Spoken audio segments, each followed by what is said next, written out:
রাসূল আকরাম সাল্লাল্লাহু আলাইহি ওয়াসাল্লামের কাছে একজন বেদুইন সাহাবী আয়েশা প্রশ্ন করতেছে, ইয়া রাসূলুল্লাহ, কিয়ামত কখন হবে?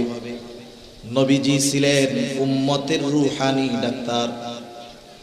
নবীজি সাল্লাল্লাহু আলাইহি ওয়াসাল্লাম দেখা যাইতো একই প্রশ্ন বিভিন্ন ব্যক্তি করেছে, একই প্রশ্নের উত্তর ওই ব্যক্তির অবস্থার আলোকে নবীজি ভিন্ন ভিন্ন দিতেন। যেমন একজন গ্রাম্য সাহাবী আয়েশা প্রশ্ন করতেছে, মাতাসা, কিয়ামত কখন হবে? ওই লোকের প্রশ্নের ভাবটা ছিল এরকম, সে কেমন যেন গাঠি গুঠি নিয়ে কিয়ামতের জন্য অপেক্ষা করতেছে, কোন সময় কিয়ামত আসবে। তার বলার দ্বারা মনে হইতেছিল এইরকম, মনে করেন আপনারা যখন ঢাকায় যাবেন, চৌমোহনী গিয়া টিকিট কাটছেন, গাড়ি ছিল 10টা, 10:30 বাজে গেছে, গাড়ি এখনো আসে নাই, আপনি ব্যাগ ট্যাগ লাগেজ নিয়ে রেডি, 10:30 বেজে গেছে, গাড়ি তখনও আসে নাই। কাউন্টার মাস্টারে গিয়া আপনি বলবেন যে গাড়ি কখন আসবে। আপনি টিকিট কাইটা বইসা আছেন, প্রশ্ন করেছেন গাড়ি কখন আসবে, আর যে টিকিট কাটে নাই সে জিজ্ঞাসা করতেছে গাড়ি কখন আসবে। বলেন তো, কাউন্টার মাস্টারকে আপনি আরেকজন একই প্রশ্ন করলেন, কিন্তু দুইজনের প্রশ্নের মধ্যে তফাৎ আছে না নাই? আপনি তো গাঠি নিয়া রেডি, ব্যাগ নিয়া রেডি, গাড়ি কখন আসবে মিয়া, টাইম চলে যাইতেছে, কখন আসবে বলো। আর একজন টিকিট কাটার জন্য প্রশ্ন করছে গাড়ি কখন আছে। যদিও শব্দ এক, কিন্তু এই দুইজন প্রশ্ন করছে এক, কিন্তু দুইজনের প্রশ্ন বলার বাচন ভঙ্গি কিন্তু আলাদা। ও ওনার প্রশ্নের ভাবে মনে হচ্ছে উনি কিয়ামতের জন্য অপেক্ষা করতেছে, ওই টিকিট কাটা আল্লাহর বান্দার বলতেছে গাড়ি কেন আসে না। এই ব্যক্তির প্রশ্নের অবস্থা নবীজি বুঝতে পারছেন, জবাব না দিয়া পাল্টা প্রশ্ন করছেন, মা আ'দাত্তা লাহা, তুমি কিয়ামতের জন্য কি পাথেয় সংগ্রহ করেছো? লোকটা বলতেছে, ইয়া রাসূলুল্লাহ, আমি আল্লাহ এবং তার রাসূলকে ভালোবাসি। নবীজি বললেন, যে যাকে ভালোবাসে তার সাথে অবস্থান করবে। ওই লোকটাও প্রশ্ন করতেছে কখন কিয়ামত হবে? নবীজি সাল্লাল্লাহু আলাইহি ওয়াসাল্লাম বললেন, যখন আমানতের খেয়ানত হবে, কিয়ামত তখন হবে। প্রশ্ন করা হলো, কি সেইটা ইয়া রাসূলুল্লাহ? নবীজি বললেন, শোনো, যখন কোন দায়িত্ব যোগ্য লোকের জায়গায় যখন অযোগ্য লোককে দায়িত্ব দেওয়া হবে, তখন কিয়ামতের জন্য অপেক্ষা করো। যোগ্য লোকের চেয়ারে অযোগ্য লোক যখন বসবে, বুঝবা কিয়ামত বেশি দূরে নয়, সেটা নিকটবর্তী হয়ে গেছে। আমি আপনাদের খেদমতে পবিত্র কোরআনুল কারীমের সূরাতুন নিসার 58 নম্বর আয়াত তিলাওয়াত করেছি। রাসূল আকরাম সাল্লাল্লাহু আলাইহি ওয়াসাল্লামের অগণিত হাদিস থেকে একটা হাদিস পাঠ করেছি। আল্লাহ তাআলার কাছে তৌফিক চাই, আল্লাহ তাআলা কিছু কথা বলার সুযোগ করে দেন, যে কথাগুলো আমাদের সবার দুনিয়া এবং আখিরাতের জন্য কল্যাণকর হয়। সকলে বলি আমিন। আমি যে আয়াতখানা আপনাদের খেদমতে তিলাওয়াত করেছি, উক্ত আয়াতের মধ্যে আল্লাহ সুবহানাহু ওয়া তাআলা খুবই সুন্দর দুইটা নসিহত, দুইটা ওয়াজ আমাদেরকে করেছেন। ওয়াজ করেছেন কে? একটু জোরে বলেন না, কে? আল্লাহ ওয়াজ করেছেন। শুধু তাই না, নিজে ওয়াজ করে নিজের ওয়াজের প্রশংসাও আবার নিজে করতেছেন। আল্লাহ তাআলা বলেন, ইন্নাল্লাহা ইয়া'মুরুকুম আন তু'আদ্দুল আমানাতি ইলা আহলিহা ওয়া ইযা হাকামতুম বাইনান নাসি আন তাহকুমু বিল আদল ইন্নাল্লাহা নি'ম্মা ইয়া'iদুকুম বিহি ইন্নাল্লাহা কানা সামিআন বাসীরা। আল্লাহ রাব্বুল আলামিন বলেন, ইন্নাল্লাহা ইয়া'মুরুকুম, নিশ্চয়ই আল্লাহ তাআলা তোমাদেরকে আদেশ করেছেন। কি আদেশ? আন তুআদ্দুল আমানাতি ইলা আহলিহা, যে তোমরা আমানত তার হকদারের কাছে ফিরায়া দাও। আল্লাহ তাআলা এক নম্বরে আদেশ করতেছেন আমানত তার হকদারের কাছে ফিরায়া দাও। দুই নম্বর আদেশ ওয়া ইযা হাকামতুম বাইনান নাস আন তাহকুমু বিল আদল, আর তোমরা যখন মানুষের মধ্যে বিচার আচার করবা, ন্যায় বিচার করবা, এক নম্বর আদেশ আমানত হকদারের কাছে ফিরায়া দাও। দুই নম্বর আদেশ ন্যায় বিচার করবা। আল্লাহ তাআলা এরপরে বলতেছেন ইন্নাল্লাহা নি'ম্মা ইয়াইদুকুম বিহ, নিশ্চয়ই আল্লাহ তোমাদেরকে কতই না সুন্দর ওয়াজ করলেন। তার মানে এই দুইটা নসিহত, এই দুইটা ওয়াজ, দুইটা উপদেশ, সুন্দর উপদেশ। ইমাম শাফিঈ রাহমাতুল্লাহি আলাইহি বলেন, এই দুইটা নির্দেশ এমন নির্দেশ, যদি কোনো মুমিন তার জীবনের সাথে এই দুইটা বিষয়কে পরিপূর্ণভাবে ফিট করতে পারে, তার জীবনটা যদি সে এই দুই উপদেশের আলোকে সাজায়া আমলে পরিণত করতে পারে, ইমাম শাফিঈ রাহমাতুল্লাহি আলাইহি বলেন এই মুমিন সফল কাম হয়ে যাবে। এক নম্বরে আল্লাহ তাআলা বলেন আমানত তার হকদারের কাছে ফিরায় দাও। যদিও এই আয়াত নাজিল হওয়ার একটা কারণ আছে, নির্দিষ্ট একটা ঘটনাকে কেন্দ্র করে আয়াতটা নাজিল হয়েছে, তথাপি মুফাসসিরিনে কেরাম বলেন এই আয়াতের দ্বারা সকল ধরনের আমানত উদ্দেশ্য। নবীজিও আমানতের ব্যাপারে সর্বোচ্চ গুরুত্ব আরোপ করেছেন। রাসূল আকরাম সাল্লাল্লাহু আলাইহি ওয়াসাল্লাম এক হাদিসের মধ্যে জানায় দেন, নবীজি বলেন আরবাউন ইযা কুন্না ফিকা ফালা আলাইকা মা ফাতাকা মিনাদ দুনিয়া। নবীজি বলেন চারটি জিনিস যদি তোমার মধ্যে থাকে, ফালা আলাইকা, আর কোনো কিছু তোমার নাই, কিন্তু ওই চার গুণ তোমার মধ্যে আছে, নবীজি বলেন চিন্তার কোনো কারণ নাই। এই চার গুণে গুণান্বিত মুমিন দুনিয়ায় যদি তার কোনো কিছু নাও থাকে, চিন্তার কোনো কারণ নাই। নবীজি বলেন মা ফাতাকা মিনাদ দুনিয়া, এই চার গুণে গুণান্বিত হওয়ার কারণে দুনিয়া তার হাতছাড়া হবে না। চার গুণের কথা বর্ণনা করতে গিয়ে নবীজি এক নম্বরে বলেন হিফযু আমানাতিন, আমানতের হেফাজত করা। আমানতের হেফাজত করা এটা গুরুত্বপূর্ণ একটা বিষয়। কিছু কর্ম আছে, কিছু আমল আছে যেটা শুধুই আমল, এটার সাথে ঈমান সম্পৃক্ত নয়। আমল করলে সওয়াব, না করলে অসুবিধা নেই। কিন্তু আমানতদারিতা এমন এক জিনিস, এমন এক আমল যেটার সম্পৃক্ততা হলো ঈমানের সাথে। রক্তের মধ্যে পানি আছে, জানেন তো কি আছে? পানি। পানি। এখন বলেন তো, কেউ যদি চিন্তা করে আমি আমার দেহের মধ্যে থেকে রক্ত আর পানিরে আলাদা আলাদা করব, বলেন তো রক্তের থেকে পানি যদি আলাদা করা হয় তাহলে বেঁচে থাকা সম্ভব নাকি? সম্ভব নয়। এই বিষয়টা এরকম, আমানতের সাথে ঈমানের সম্পর্কটা এইরকম। এক কথায় আমানত খেয়ানতকারী কখনো মুমিন হতে পারে না, মুমিন কখনো খেয়ানতকারী হতে পারে না। সেজন্য নবীজি বলেন আমানতদারিতার সম্পর্ক ঈমানের সাথে। নবীজি বলেন লা ঈমানা লিমান লা আমানাতা লাহ।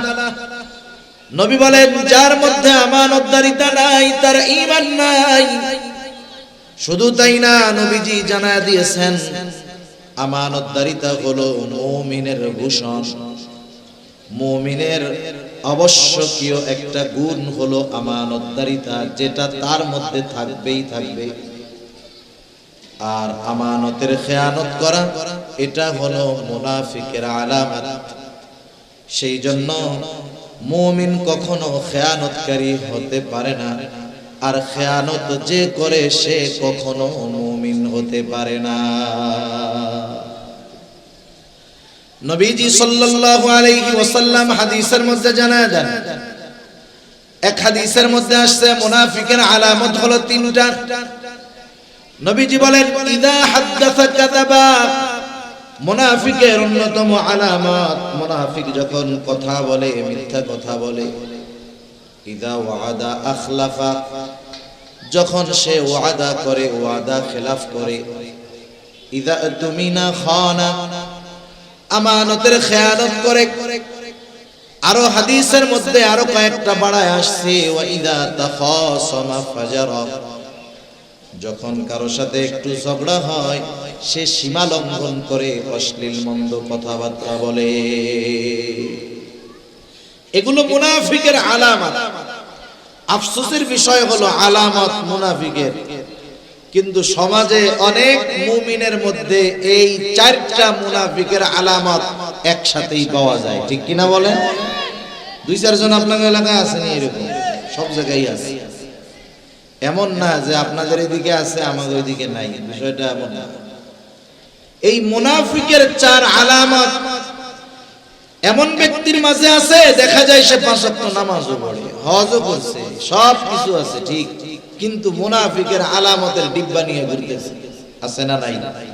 নবীজি বলেন, চারটাই যদি থাকে ওইটা হলো খাঁটি মুনাফিক, আর যদি একটা থাকে তাহলে কমপক্ষে মুনাফিকের আলামত তার মধ্যে আছে। এই আলামতগুলো হলো ভাইরাস, জীবাণু। করোনা ভাইরাস জীবাণু দেখা যায় না, কিছু কিছু জীবাণু, কিছু কিছু ভাইরাস আছে এতটা মারাত্মক জীবনকে ধ্বংস করে দেয়। যেমন ক্যান্সার রোগী যারা, তারাও ভাইরাস জীবাণুর দ্বারা আক্রান্ত। দেখা যাবে যে কোনো ঘা থেকে বা যে কোনো কিছু থেকে ক্যান্সারের জীবাণু প্রকাশ পেয়েছে।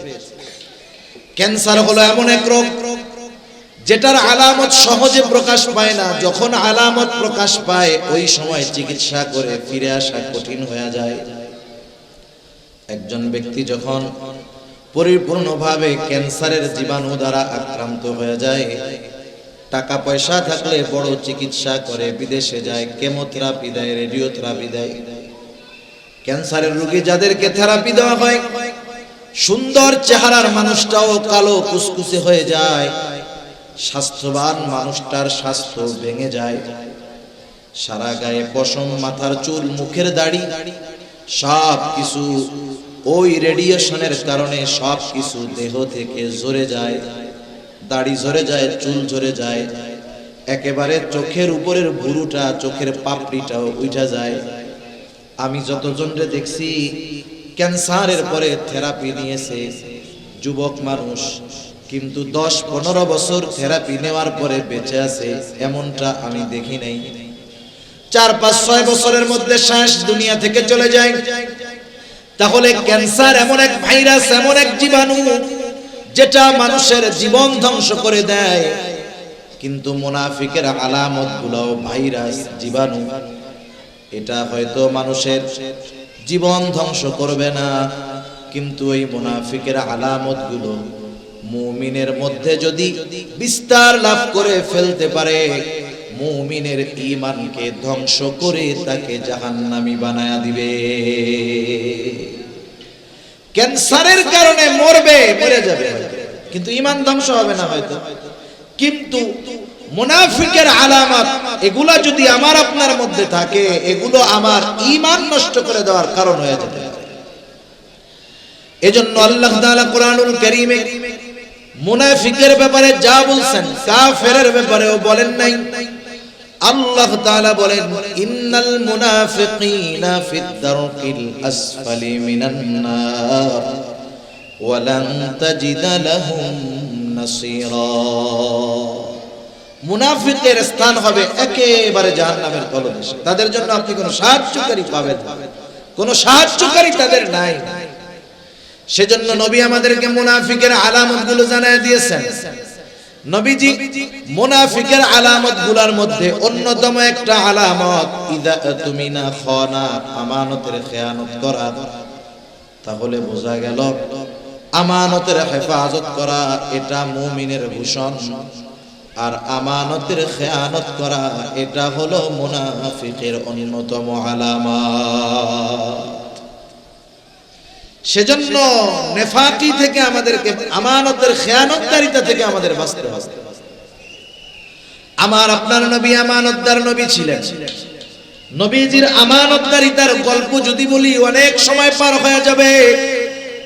নবীজির আমানতদারিতার ঘোষণা নবুয়াতির পরে আল্লাহ তাআলা দিয়েছেন, বিষয়টা এমন নয়, বরং নবীজির আমানতদারিতার ঘোষণা নবুয়াতির বহু বহু বছর আগে কাফেররা আমার আপনার নবীকে আমানতদার বলে উপাধি দিয়েছে। আল আমিন, বিশ্বস্ত, আমানতদার, সত্যবাদী, এ ধরনের উপাধি নবুয়াতির পরে আল্লাহ তাআলা দিয়েছেন এমনটা নয়, বরং নবুয়াতির বহু আগে মক্কার কাফেররা আমার আপনার নবীকে এই সমস্ত উপাধিতে ভূষিত করেছে। সুবহানাল্লাহ। একজন ইংরেজ ঐতিহাসিক নবীজির জীবনী লিখছেন, ওনার নামটা আমার যেখানে আসতেছে না। উপমহাদেশ তিনি সফর করেছেন, দীর্ঘ সময় উপমহাদেশের মুসলমানদেরকে নিয়ে গবেষণা করেছেন। এই গবেষণার আলোকে মুসলমানেরা যার অনুসরণ করে তাকেও নিয়ে তিনি লেখাপড়া করেছেন, গবেষণা করেছেন। তিনি একটা নবীজির জীবনী নিয়ে লিখছেন। ওই জীবনীর মধ্যে তিনি আমার আপনার নবীজির আমানতদারিতার বিষয় উল্লেখ করতে গিয়া ওনার ভাষায় উনি লিখতেছেন, মুসলমানদের নবী মুহাম্মদ সাল্লাল্লাহু আলাইহি ওয়াসাল্লাম সে এমন একজন মহামানুষ ছিলেন, মহামানব ছিলেন, এতটা বিশ্বস্ত ছিলেন, এতটা আমানতদার ছিলেন, চরম আকারের সর্বোচ্চ পর্যায়ের সত্যবাদী ছিলেন।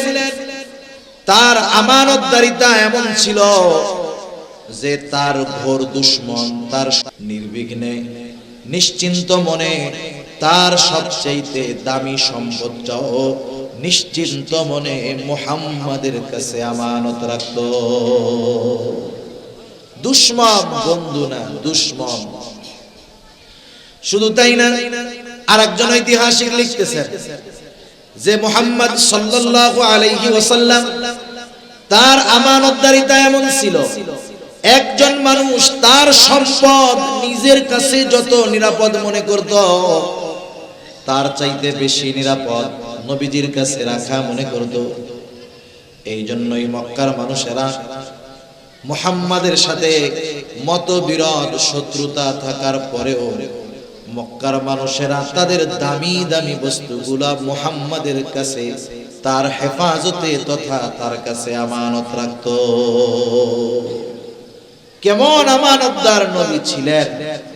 সেই আমানতদার নবীর উম্মত আমরা, আমাদের আমানতদারিতার অবস্থা যাচ্ছে তাই। একেবারে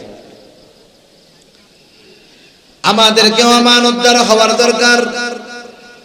রাসূল আকরাম সাল্লাল্লাহু আলাইহি ওয়াসাল্লাম সেই জন্য আমানতদারিতার বিষয়গুলো আমাদেরকে সুস্পষ্ট করে দিয়ে গেছেন। সাধারণত আমরা মনে করি আমানত মনে হয় এটা লেনদেন সংক্রান্ত বিষয়ের সাথেই হয়, লেনদেনের মধ্যেই মনে হয় আমানতদারিতা হয়। কেউ আমার কাছে কোনো সম্পদ আমানত রাখলো, যথাসময়ে আমি তার সম্পদটাকে ফিরিয়ে দিলাম, আমি মনে করি আমি বড় আমানতদার। মানুষেরাও মনে করে হুজুর বড় আমানতদার।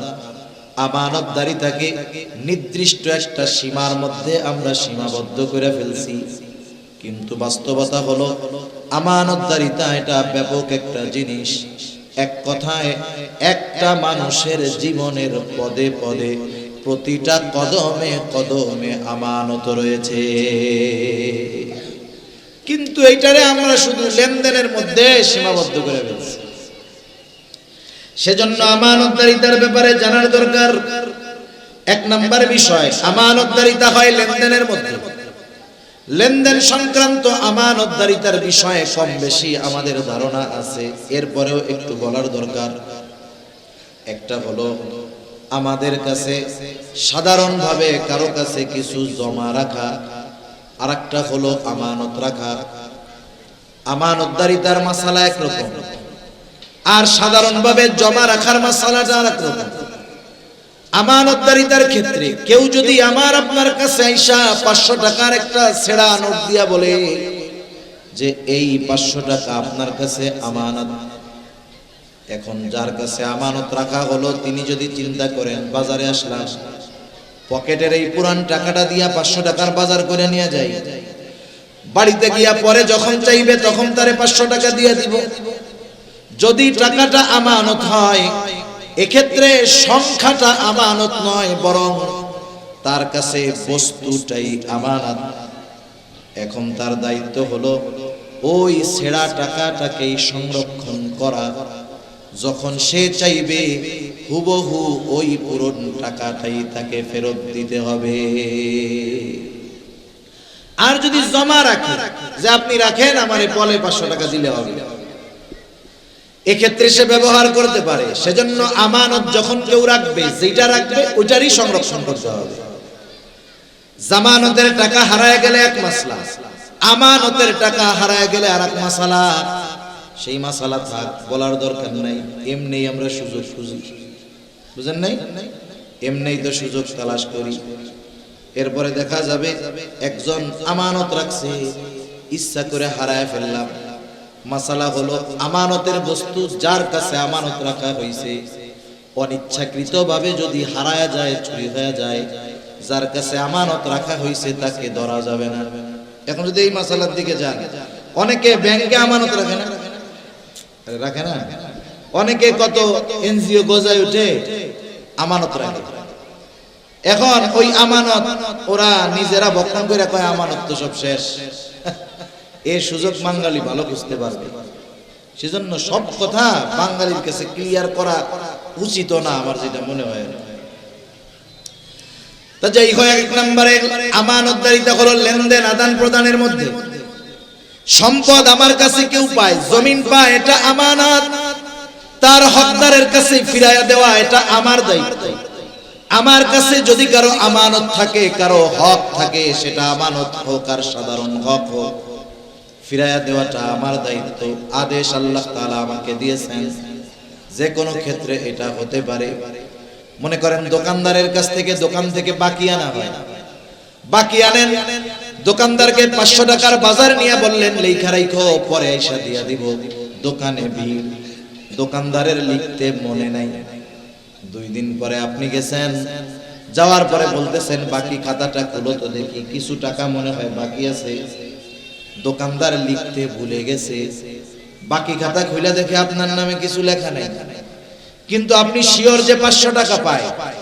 আমাদের দেশের মানুষ তখন ফাঁক ফকর খুঁজবে, যেহেতু খাতায় কিছু লেখা নাই, আমার কাছেও কিছু পাওনা নাই। আরে মিয়া, হয়তো ভুল করেছে দোকানদার, কিন্তু আল্লাহ তাআলার নির্দেশ, সে ভুইলা গেছে, যাক, তার মনে না থাক, কোনো অসুবিধা নাই। তোমার দায়িত্ব হলো তোমার কাছে যে পাওনা আছে, এই পাওনাটা তুমি নিজ দায়িত্বে ফিরাইয়া দিবা। সেটা আমানত হোক আর সাধারণ কোনো লেনদেন হোক, এই বিষয়টার দায়িত্ব আমার আপনার উপর। আল্লাহ তাআলা আমাকে আপনাকে লেনদেনের ক্ষেত্রে স্বচ্ছ হওয়ার তৌফিক দান করুন। বুজুর্গ আল্লাহর ওলির গোমর ফাঁস হয়ে যায় এই লেনদেনের ক্ষেত্রে। কঠিন এক জিনিস এই মুআমালাত, যে কি জিনিস, বহুত আল্লাহওয়ালার ঘোমটা খুলে যাবে এই লেনদেনের ক্ষেত্রে। তাহলে 1 নম্বরে আমানতদারিতা হয় লেনদেনের মধ্যে। 2 নম্বর, এই জবানের কথাটাও হয় আমানত। রাসূল আকরাম সাল্লাল্লাহু আলাইহি ওয়াসাল্লাম এক হাদিসের মধ্যে বলেন, ইযা হাদাসার রাজুলু সুম্মা ইলতাফাতা ফাহিয়া আমানাতুন।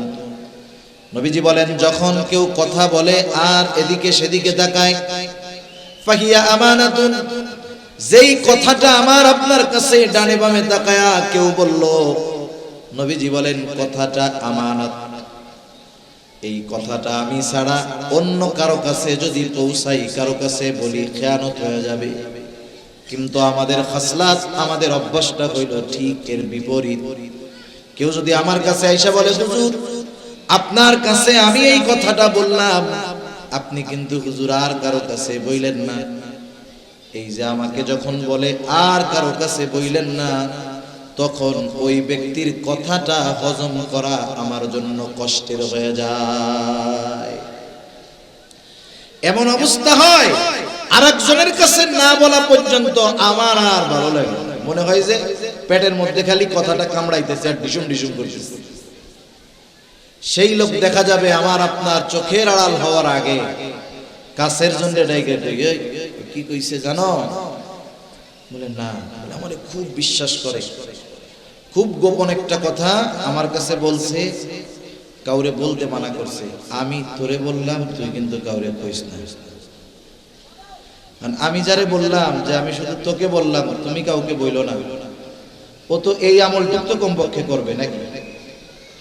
ও এবার আরেকজনকে বলবে, দেখ হুজুর কি মিথ্যা কথা বলে। না না, হুজুরকে আমাকে খুব বিশ্বাস করে, আমার কাছে এই কথাটা বলছে অমুকের ব্যাপারে, আমি তোমাকে বললাম, তুমি কাউরে কইও না। দেখা যাবে এরপরে সকাল বেলার কথা দুপুর হওয়ার আগে আগে 100 জনের কাছে পৌঁছায় গেছে। যে যাকে কথাটা বলে, বলার পরে বলে, আমি তোমারে কইলাম, তুমি কাউরে কইও না। কিন্তু কথা পৌঁছায় গেছে 100 জনের কাছে। আমি বলছিলাম একজনের কাছে, পৌঁছায় গেছে 100 জনের কাছে। বলেন তো 100 জনের কাছে কথাটা পৌঁছানোর জন্য দায় আমার, ঠিক কিনা বলেন?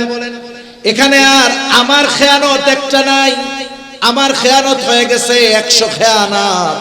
কারণ নবীজি বলেন, কারো দ্বারা যখন কোনো নেক কাজের সূচনা হয়, ওই কাজটা দুনিয়ায় যতদিন চলবে, যতজন করবে, সকলের ওই নেক কাজের সওয়াব শুরু করনেওয়ালার আমল নামায় আল্লাহ তাআলা যোগ করে দেয়। আবার যখন কারো দ্বারা কোনো পাপের কাজের সূচনা হয়, ওই পাপের কাজ, মন্দ কাজ দুনিয়ায় যতদিন চলবে, যতজন করবে, সবার আমল নামা ওই গোনাটা প্রথম যে সূচনা করছে গোনার কাজ, তার আমল নামায় যোগ হয়ে যাবে। নবীজি বলেন, পৃথিবীতে প্রথম অবৈধ হত্যাকাণ্ড সংগঠিত করেছে আদম আলাইহিস সালামের একজন সন্তান।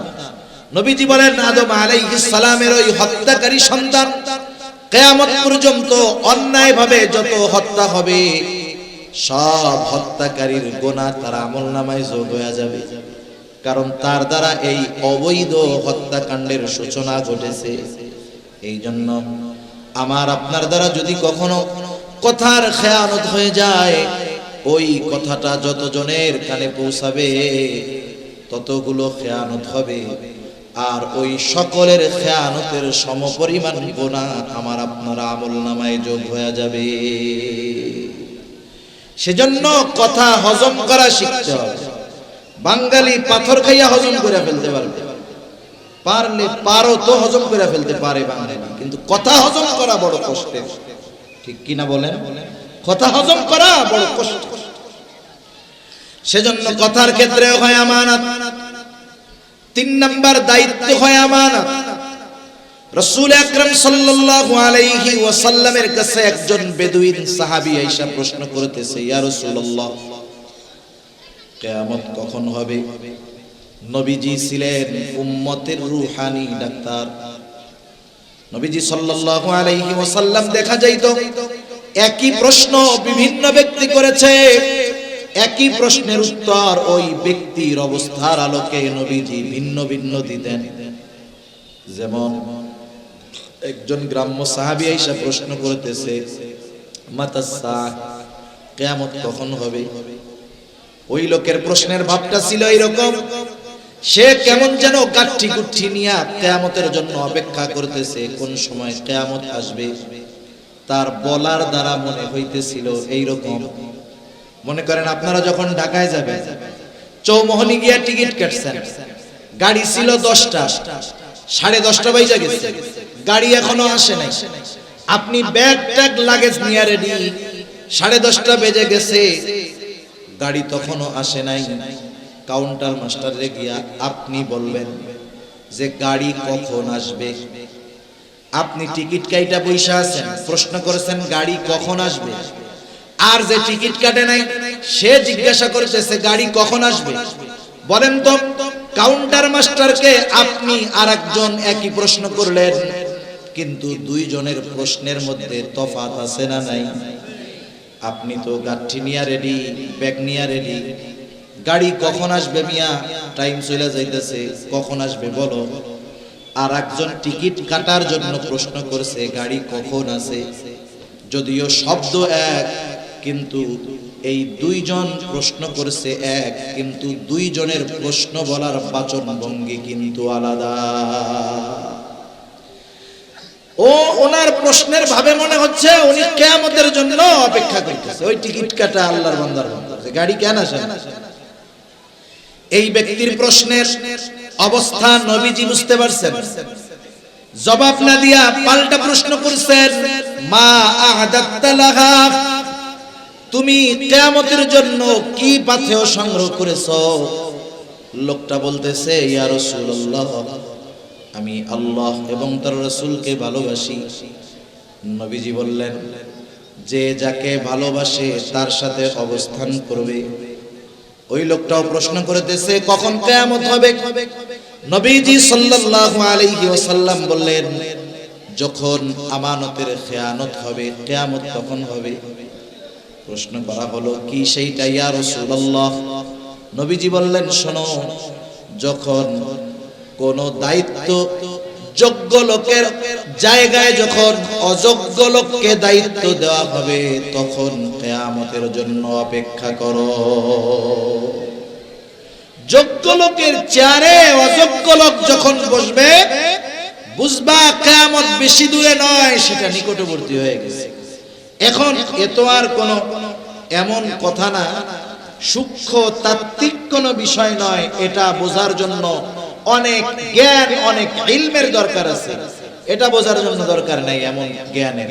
গোটা দুনিয়ার দিকে তাকান, আমাদের দেশ সহ তাকান, ডানে বামে তাকান, তামাম দুনিয়ার মধ্যে তাকায় দেখেন, অধিকাংশ জায়গায় দেখবেন যোগ্য লোকের চেয়ারে অযোগ্য মানুষ বসে আছে। ঠিক কিনা বলেন?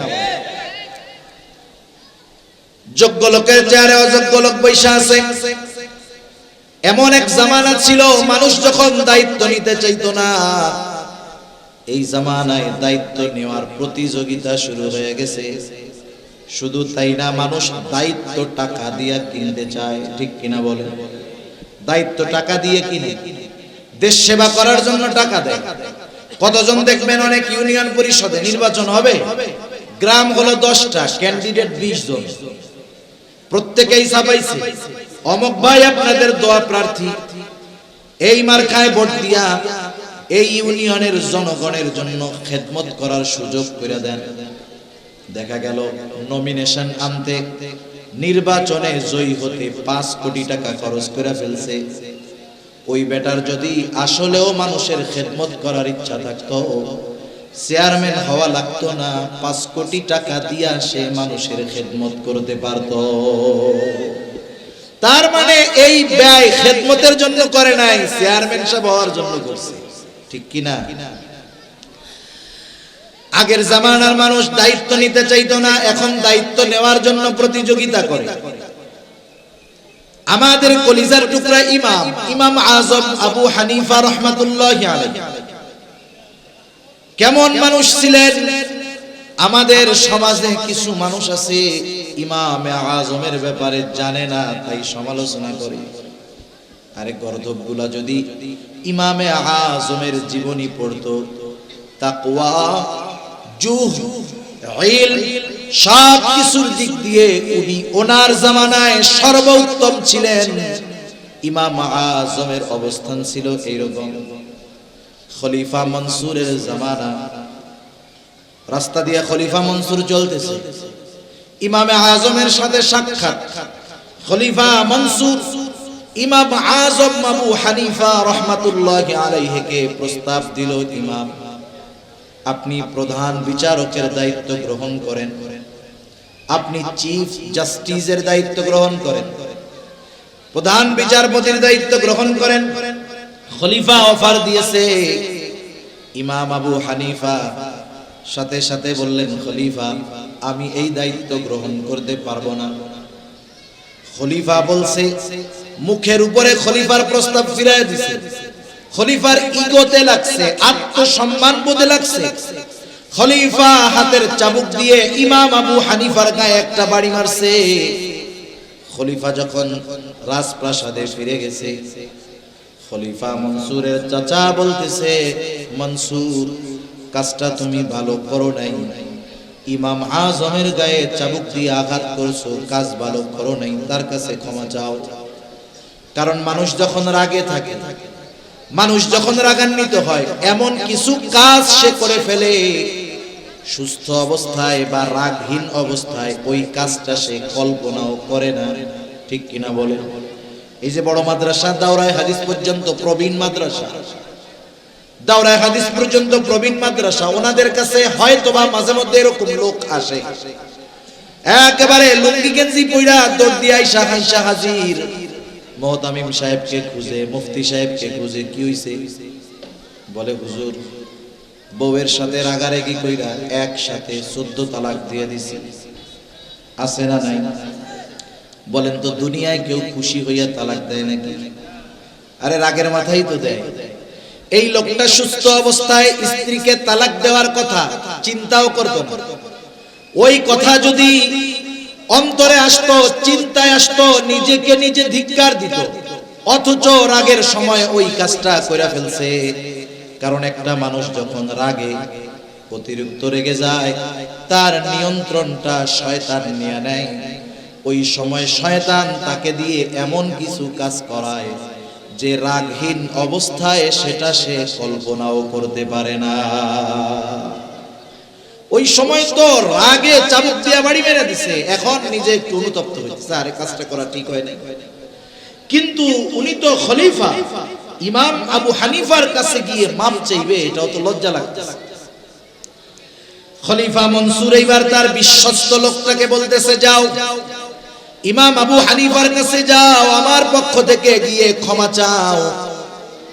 যাওয়ার সময় এক থলে স্বর্ণ মুদ্রা দিয়ে দিল। বলবা ইমাম খলিফা তার কর্মের জন্য অনুতপ্ত, লজ্জিত, আপনার কাছে ক্ষমা চেয়েছেন, আপনি ক্ষমা করে দিয়েন। আর এই এক থলে স্বর্ণ মুদ্রা আপনার জন্য হাদিয়া দিয়েছে, আপনি যদি খলিফার হাদিয়াটা গ্রহণ করেন, খলিফা নিশ্চিত হবে যে আপনি তাকে ক্ষমা করে দিয়েছেন। এইবার ওই লোকটা ইমাম আবু হানিফার কাছে গেল, গিয়ে বলতেছে, ইমাম খলিফা আপনার সাথে যে আচরণ করেছে এর জন্য তিনি লজ্জিত, ক্ষমা প্রার্থী। ইমাম আবু হানিফা বললেন, হ্যাঁ ক্ষমা করে দিলাম। এই জন্য দেখেন না, হায়রে মিয়া, উলামায়ে কেরামের দিলটাও কিন্তু নরম। এই জন্য কেউ যদি আলেমদেরকে কষ্ট দেয়, এরপরেও কেউ যদি আইসা ক্ষমা চায়, উলামায়ে কেরাম ক্ষমা করে দেয়। এটা তাদের দুর্বলতা না, কিন্তু এটা নববী এক সিফাত, নবীজির এক গুণ। আরে তায়েববাসী পাথর মারতে মারতে নবীজিকে রক্তাক্ত করে ফেলছে। কি পরিমাণ দেহের মধ্যে আঘাত, যে দেহের মধ্যে ছিদ্র ছিদ্র দাগ হয়ে গেছে। আয়েশা সিদ্দিকা রাদিয়াল্লাহু তাআলা আনহা দেখে বলতেছে, ইয়া রাসূলুল্লাহ সাল্লাল্লাহু আলাইহি ওয়াসাল্লাম, আপনার কি কখনো বসন্ত হয়েছিল নাকি? এটা কিসের দাগ? নবীজি বলতেছেন, এটা হলো তায়েববাসী না বুঝা আমাকে যে পাথর মারছে, সেই পাথরের আঘাতের দাগ। নবীজিকে যখন রক্তাক্ত করে ফেলছে তায়েববাসী, রক্ত জামা ভিজে গেছে, রক্ত বেবে জুতার মধ্যে ঢুকে গেছে, এত পরিমাণ রক্ত দেহ থেকে বাহির হয়েছে। রক্ত শুকায়া পায়ের সাথে নবীজির জুতা আটকে গেছে। নবীজি যখন ক্লান্ত দেহ নিয়ে তায়েফের এক আঙ্গুর বাগানের পাশে বিশ্রাম নিচ্ছেন, আল্লাহ তাআলা জিবরাইল আমিনকে পাঠিয়ে দিয়েছেন, সাথে আরেকজন ফেরেশতা পাহাড়ের দায়িত্বে নিয়োজিত। ওই ফেরেশতা আয়েশা বলতেছে, ইয়া রাসূলুল্লাহ, আল্লাহ তাআলা আমাকে আপনার আদেশ পালনের জন্য পাঠিয়েছেন। এই কওম আপনার সাথে কেমন আচরণ করেছে আল্লাহ তাআলা দেখেছেন। আপনি যদি আদেশ করেন দুই পাহাড় মিশিয়ে তায়েফবাসীকে পিষিয়ে দেওয়া হবে, নিশ্চিহ্ন করে দেওয়া হবে। এখানে যে একটা জনবসতি ছিল, জনপদ ছিল, একেবারে নিশ্চিহ্ন করে দেওয়া হবে। হায় রে, নবীজি কি বললেন? নবীজি তাদের উপরে সামান্য গুসা হন নাই, এমনটাও বলেন নাই হালকা একটু দিয়া সতর্ক করে দাও, এমনটা বলেন নাই। বরং নবীজি আরাম করতেছিলেন, উঠা বৈশা গেলেন। ওই ফেরেশতার কথার জবাবে নবীজি বলতেছেন, বাল আরজু আন ইয়াখরুজাল্লাহু মিন আসলাবিহিম মান ইয়াবুদুল্লাহা ওয়াহদাহু ওয়া লা ইউশরিকু বিহি শাইআ।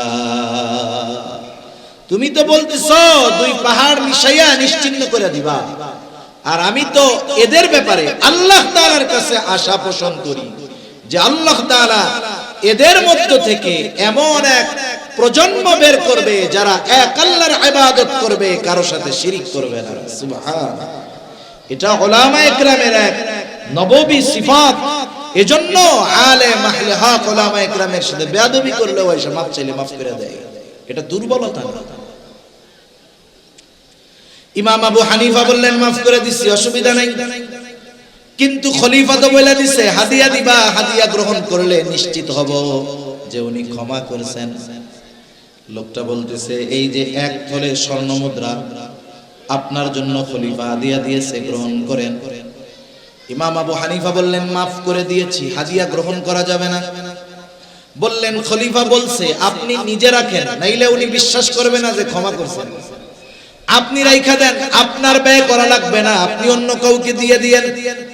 ইমাম আবু হানিফা বলতেছে তোমার কাছ থেকে রাখার পর আমি খরচ করলাম নাকি অন্য কাউকে দিয়ে দিলাম এটা তো বিষয় নয়, বরং তোমার খলিফা মনে করবে আমার পাঠানো হাদিয়া ইমাম আজম গ্রহণ করেছে,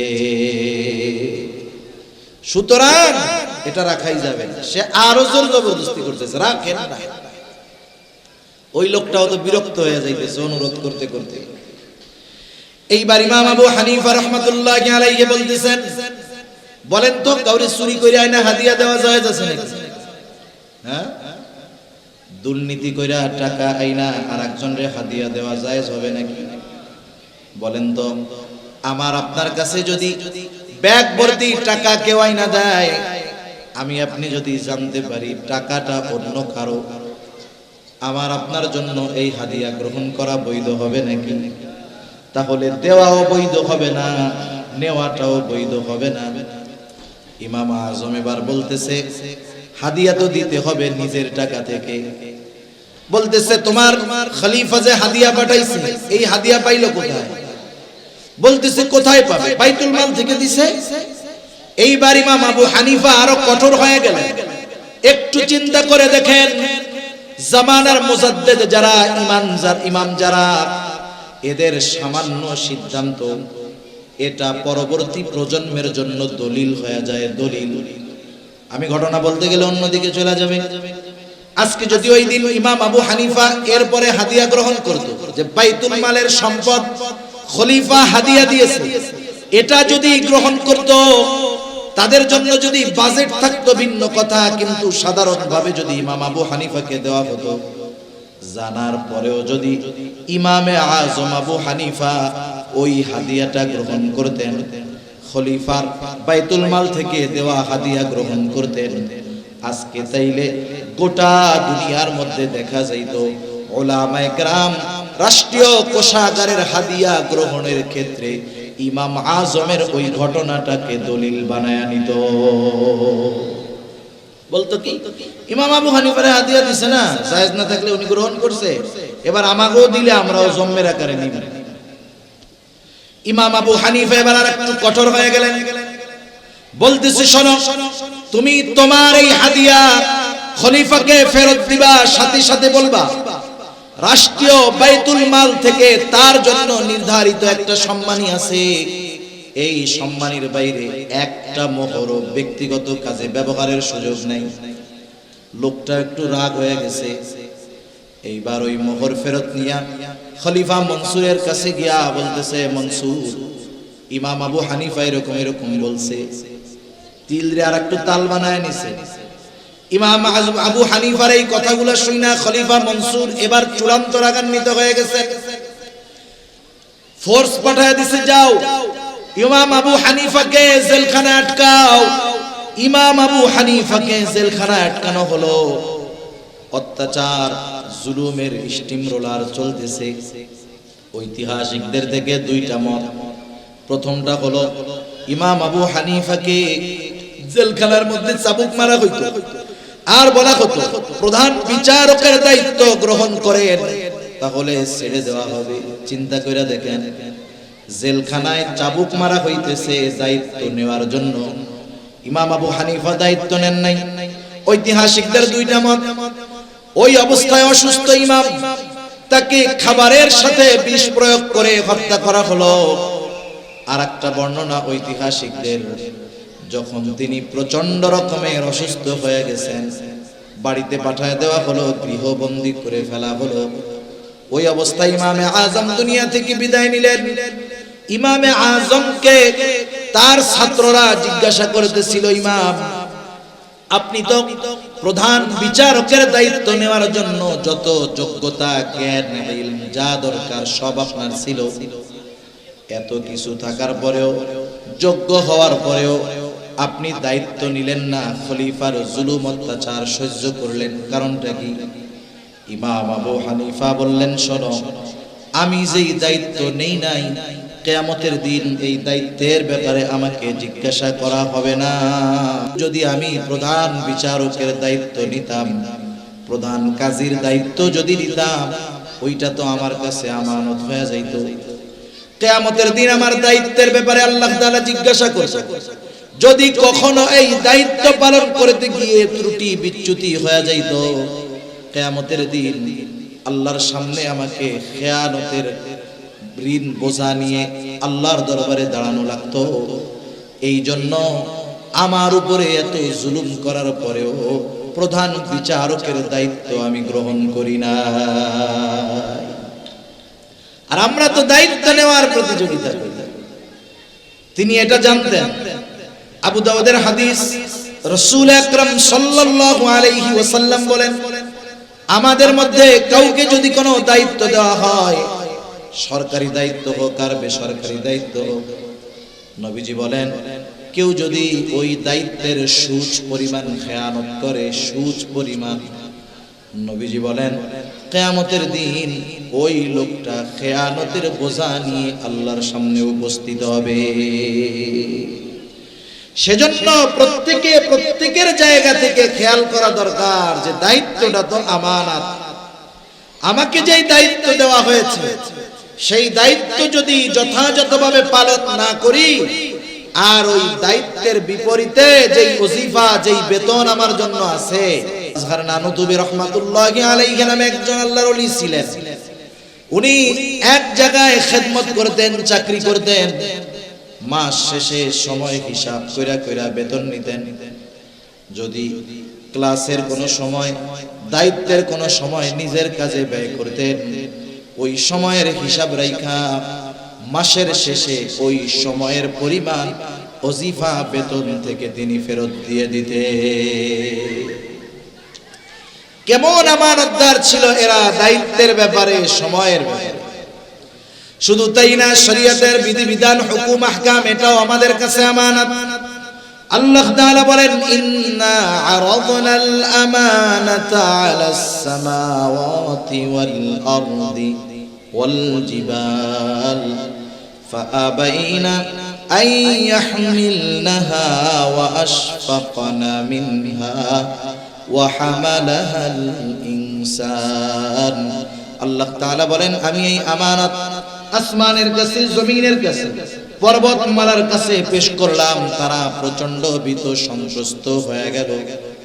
এই আমানত তারা বহন করলো না। ওয়া হামালাহাল ইনসান, মানুষ এই আমানত বহন করলো।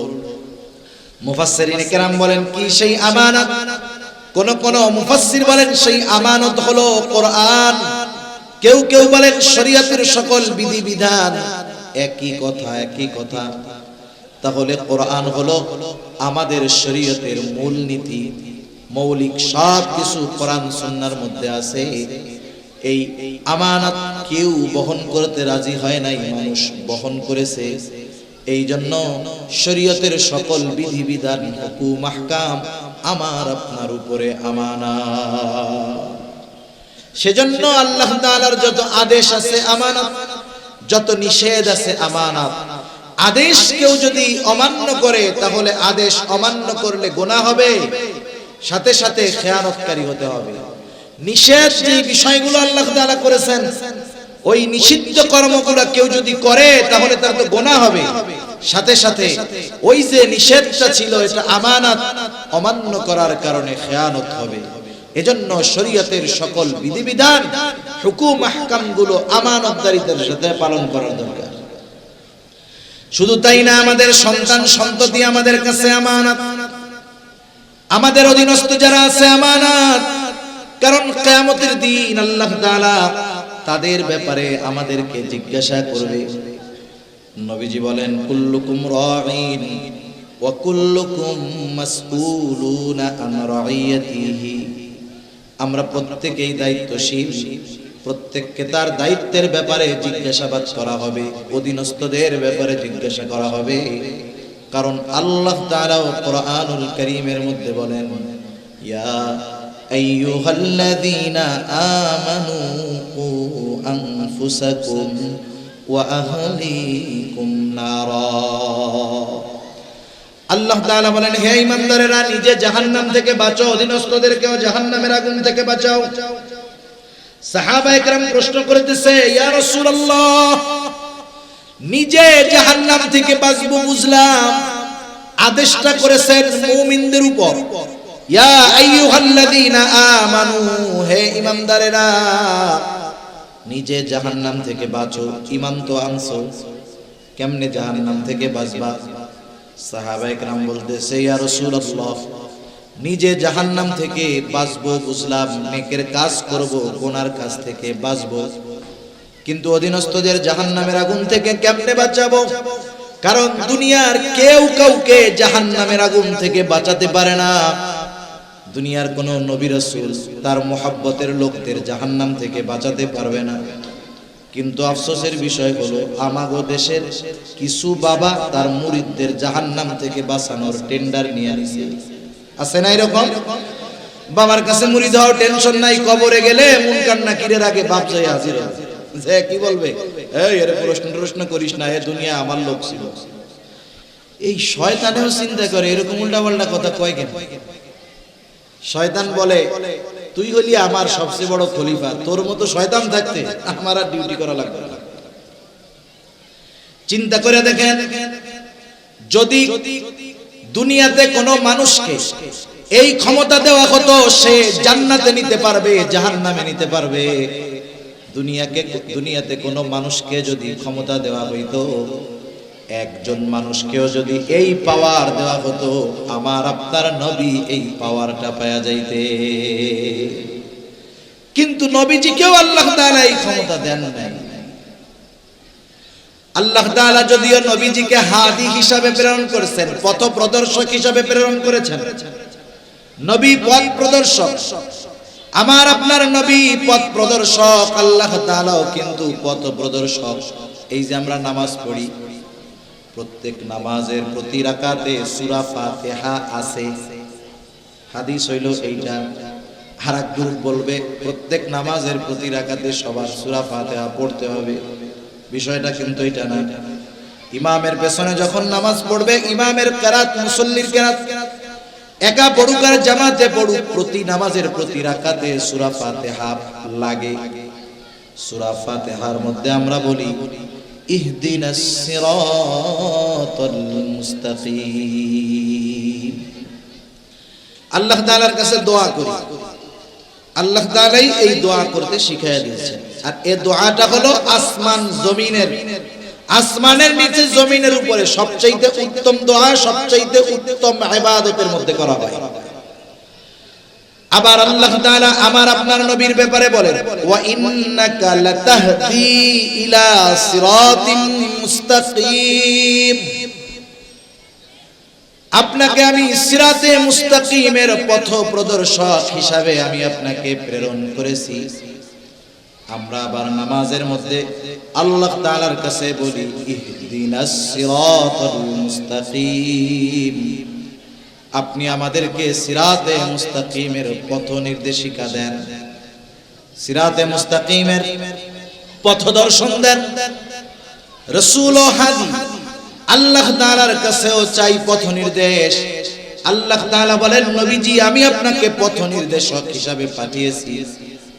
আল্লাহ হাদি রাসূল হাদি, তবে দুই পথ প্রদর্শকের মধ্যে তফাত আছে, পার্থক্য আছে। কথা কি বুঝেন নাকি? একটা উদাহরণ দিলে বুঝতে সহজ হবে। মনে করেন এই জায়গায় একজন অপরিচিত লোক আসছে, যে জীবনে কোনোদিন নোয়াখালী যায় না, বেগমগঞ্জ যায় নাই, এই তো রাস্তা যে পেঁচগঞ্জ, যে জীবনে যায় নাই, এর যদি আপনি বলেন, সে যদি আপনার কাছে জিজ্ঞাসা করে ভাই আমি একটু বেগমগঞ্জ চৌরাস্তায় যাব, চৌমোহনীতে যাব, সে কিন্তু জীবনে চিনে না। আর অচেনা জায়গা যত সহজ হোক এটা কিন্তু কঠিন মনে হয়। আপনি যখন তারে বলবেন এই রাস্তা দিয়ে যাবা, সামনে একটা রাস্তা পাবা, ওই রাস্তা ধরে আগাবা, আবার ডাইনে যাবা, এরপরে বামে যাবা, এরপরে আরেকটু আগাবা, এরপরে ডাইনে বামে গিয়া ওইদিকে বড় একটা চৌরাস্তা পাইবা।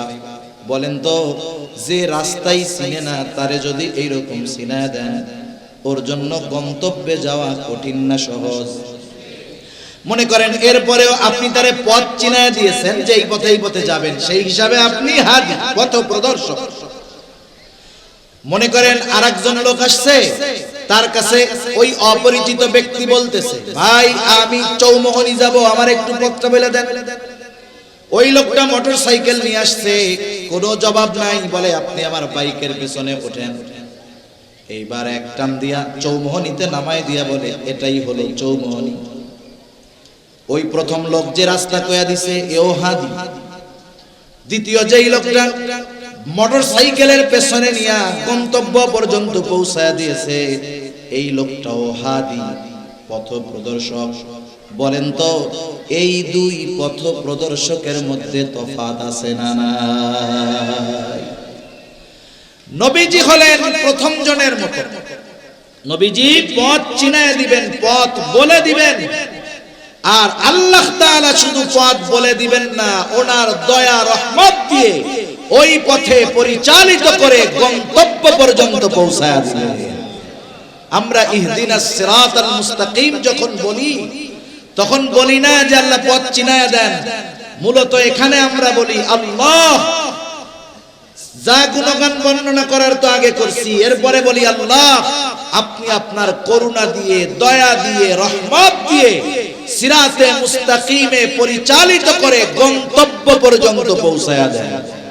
আর নবীর ব্যাপারে আল্লাহ তাআলা বলতেছেন আপনি পথ চিনায়া দিবেন, পৌঁছায়া দেওয়ার দায়িত্ব আমার। এই জন্য আবু তালেব যখন দুনিয়া থেকে চলে গেছে, নবীজি কান্না করতেছে, আহারে যেই চাচার দ্বারা এত উপকৃত হইলাম, চাচা ঈমান আনতে পারলো না।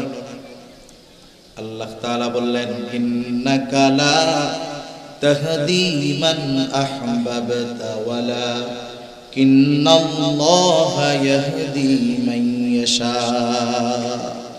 আপনি যাকে ভালোবাসেন, যাকে চান, তাকে আপনি হেদায়েত দিতে পারবেন, বরং আমি যাকে চাই তাকে হেদায়েত দেই। সুবহানাল্লাহ। সাহাবায়ে কেরাম জিজ্ঞাসা করতেছে কেউ তো কাউকে জান্নাতে নিতে পারে না, আমরা কেমনে জাহান্নাম থেকে বাঁচাবো? মুফাসসিরিনে কেরাম বলেন এর দ্বারা উদ্দেশ্য হলো নিজে নেক আমল করবে, গুনাহ থেকে বাঁচবে, অধীনস্থ যারা আছে তাদের উপরে সর্বোচ্চ প্রচেষ্টার মাধ্যমে জাহান্নাম থেকে বাঁচানোর চেষ্টা করবে। তার চেষ্টায় যদি কোনো ত্রুটি না থাকে হক আদায় হয়ে যাবে, তার উপরে যেই দায়িত্বটা ছিল, আমানতটা ছিল, সেটা পালন করা হয়ে যাবে। কিন্তু যদি অধীনস্থদের ক্ষেত্রে ওই দায়িত্বটা সে পালন না করে, তাহলে সেও খেয়ানতকারীদের অন্তর্ভুক্ত হয়ে যাবে। তাহলে আমরা আল্লাহ তাআলার সুন্দর ওয়াজের ব্যাপারে আলোচনা করতেছিলাম। আমানতের যতটুকু হয়েছে এতটুকু যদি আমরা আমল করি যথেষ্ট। আল্লাহ তাআলা বললেন ইন্নাল্লাহা ইয়া'মুরুকুম আন তু'আদ্দুল আমানাতি ইলা আহলিহা। এক নাম্বার আদেশ করেছেন আল্লাহ তাআলা যে আমানত তার হকদারের কাছে ফিরিয়ে দাও। দুই নাম্বার আদেশ ওয়া ইযা হাকামতুম বাইনান নাস আন তাহকুমু বিল আদল। তোমরা যখন মানুষের মধ্যে বিচার আচার করবা, ন্যায় বিচার করবা, তুমি যখন বিচারক, তোমার সামনে যদি তোমার দুশমন বিচারের জন্য আসে, খবরদার শত্রুতা বশত তার সাথে অবিচার করবা না। ওয়ালা ইয়াজরিমান্নাকুম শানাআনু কওমিন আলা আল্লা তা'দিলু ই'দিলু হুয়া আকরাবু লিত্তাকওয়া। কোন কওমের উপরে বিদ্বেষ বশত তাদের উপরে অবিচার করবা না, ন্যায় বিচার করবা। ন্যায় বিচারের শ্রেষ্ঠ উপমা নবীজি রেখে গেছেন, সাহাবায়ে কেরাম দেখায় গেছেন, তাবেঈনরা দেখায় গেছে, সোনালী যুগের মুসলিম শাসকেরা দেখায় গেছে। এই জন্য যেই সমাজের মধ্যে ন্যায় বিচার আছে, যেই সমাজের মধ্যে ইনসাফ আছে, ওই সমাজে তো জুলুম থাকতে পারে না। যেই সমাজে, যেই দেশে, যেই জাতির মধ্যে ইনসাফ ন্যায় বিচার আছে, এই সমাজ, এই জাতি বড় সৌভাগ্যবান। আজকে গোটা দুনিয়ার কোথাও ইনসাফ নাই, ন্যায় বিচার নাই, ঠিক কিনা বলেন? ন্যায় বিচার যদি থাকতো, গোটা দুনিয়ার সব রাষ্ট্রপ্রধানরা ইসরায়েলকে এই অপরাধের কাঠগড়ায় দাঁড়া করাতো, ঠিক কিনা বলেন? ন্যায় বিচার নাই, মরে গেছে। বিচারের মধ্যে আছে স্বজন প্রীতি, দল প্রীতি, গোত্র প্রীতি, দেশ প্রীতি, ব্যক্তি প্রীতি। কিন্তু নবীজি ন্যায় বিচারের উপমা রাইখা গেছে। হাদিসের একটা ঘটনা শোনায় আলোচনা শেষ করে দিব। একদিন নবীজির কাছে প্রসিদ্ধ এক গোত্র, মাখজুমি গোত্রের একজন মহিলার বিচার আসছে। চুরির অপরাধে তার হাত কাটা হবে। সাহাবায়ে কেরাম চিন্তা করতেছেন, নবীজি অন্দরমহলে ভিতরে, সাহাবায়ে কেরাম চিন্তা করতেছে, এই সম্মানীয় গোত্রের মহিলার হাতটা যদি চুরির অপরাধে কাটা যায়, মুশরিক কাফেররা টিটকারি করবে, সিসি করবে। এই মহিলার জন্য একটু সুপারিশ করার দরকার। কিন্তু নবীজির কাছে কে সুপারিশ করবে? ওসামা বিন যায়েদ রাদিয়াল্লাহু তাআলা আন তখন ছোট, নবীজি অনেক মহব্বত করে দেন তাকে। ওসামাকে শিখায় দেওয়া হলো, তুমি তোমার নানার কাছে গিয়ে বলবা, নানা, যেই মহিলার হাত কাটা হবে সেই মাখজুমি গোত্রের একজন মহিলা, ছোট মানুষ, যা শিখায়া দিছে নবীর কাছে গিয়া সেটাই বলছে। নবীজির বুঝতে বাকি নাই, এই কথাটাই ছোট বাচ্চা নিজের থেকে বলে নাই, নিশ্চয়ই কেউ শিখায়া দিছে। নবীজি এইবার হুজরা থেকে বের হলেন, চেহারার মধ্যে রাগান্বিত ছাপ। নবীজি বলতেছে, তোমরা কি এমন বিষয়ের জন্য সুপারিশ করতেছো যেই বিষয়ের শাস্তি প্রয়োগের নির্দেশ আল্লাহ তাআলা দিয়েছেন? নবীজি এবার খুতবা দিলেন। তিনি বললেন, শোনো, তোমাদের পূর্বে অনেক কওমকে আল্লাহ তাআলা ধ্বংস করে দিয়েছেন, যে তাদের মধ্যে যখন কোনো শরীফ মানুষ, সম্ভ্রান্ত মানুষ চুরির অপরাধে আটক হইত, যেহেতু সে বংশীয় মানুষ, চুরির অপরাধে আটক হইছে, তাকে শাস্তি না দিয়ে ছেড়ে দেওয়া হতো। আর একই অপরাধে যখন কোনো দুর্বল, যায়ীফ, গরিব মানুষ আটক হইত, তার উপরে হাত কায়েম করা হতো, শাস্তি দেওয়া হতো। তথা এই অবিচারের কারণে তোমাদের পূর্বে বহু জাতিকে আল্লাহ তাআলা ধ্বংস করে দিয়েছেন। নবীজি বলতেছেন, শোনো, ওই আল্লাহর শপথ, যার হাতে আমার প্রাণ, এই মহিলার জায়গায় যদি আমার কন্যা ফাতেমাও হইতো, ফাতেমা বিনতে মুহাম্মদও হইতো, আল্লাহর শপথ, আমি তার হাতটা চুরির অপরাধের কারণে হাতটা কেটে দিতাম। সেজন্য ন্যায় বিচারের উপমা নবীজি দেখায় গেছে। এখন আমরা তো আর সবাই বিচারক হইতে পারবো না, আমরা ন্যায় বিচার করবো কেমনে? শুনেন, পরিবারের মধ্যে অবিচার করে, বাপ ছেলের উপরে অবিচার। দুই ছেলেকে দুই চোখে দেখে, একজনের জমি বেশি লেখা দিয়ে বসে রয়েছে, আর একজনের কিছুই দেয় না, আছে না নাই? সব পোলাগো লেখা দিছে, মাইয়াগো কিছু দেয় না, এই অবিচার বাপরা করে না? সেজন্য প্রত্যেকের জায়গা থেকে ন্যায় বিচার করতে হবে। আল্লাহ সুবহানাহু ওয়া তাআলা বুঝবার তৌফিক দান করুন। এরপরে আল্লাহ তাআলা বলতেছেন ইন্নাল্লাহা নি'মা ইয়া'iদুকুম বিহি। আল্লাহ তাআলা কতই না সুন্দর ওয়াজ তোমাদেরকে করলেন, সুন্দর ওয়াজ। এখন এই ওয়াজ শোনার পরে, জানার পরে এই ওয়াজের উপরে আমল করলাম কি করলাম না, এই ওয়াজ নিয়ে কি সমালোচনা করলাম কি করলাম না, আমি বললাম আপনাদের সাথে, আপনারা আমল করলেও আমি দেখব না, সমালোচনা করলেও আমি শুনবো না। কিন্তু এই ওয়াজ আল্লাহ তাআলা করলেন, আমরা আলোচনা করলাম। এখন যদি সমালোচনা করি, আমলে পরিণত না করি, আল্লাহ তাআলা শুনবেন, দেখবেন নাকি? দেখবেন না? দেখবে। এজন্য আল্লাহ তাআলা কেমন যেন বলতেছে, এত সুন্দর ওয়াজ আমি আল্লাহ করলাম, এই ওয়াজের উপরে তোমরা আমল করো কি করো না, এই ওয়াজ দিয়া কি আলোচনা সমালোচনা করো, আমি আল্লাহ কিন্তু সব দেখি, সব শুনি। কেন? কারণ হলো ইন্নাল্লাহা কানা সামিআন বাসীরা। নিশ্চয়ই আল্লাহ তাআলা হলেন সর্বশ্রোতা, সর্বদ্রষ্টা। আল্লাহ তাআলা আমাদের সকলকে আমানতদার এবং প্রত্যেকটা ক্ষেত্রে ইনসাফ এবং ন্যায় বিচার করার তৌফিক আল্লাহ দান করুন। সকলে বলি আমিন। ওয়া আখিরু দাওয়ানা আলহামদুলিল্লাহ।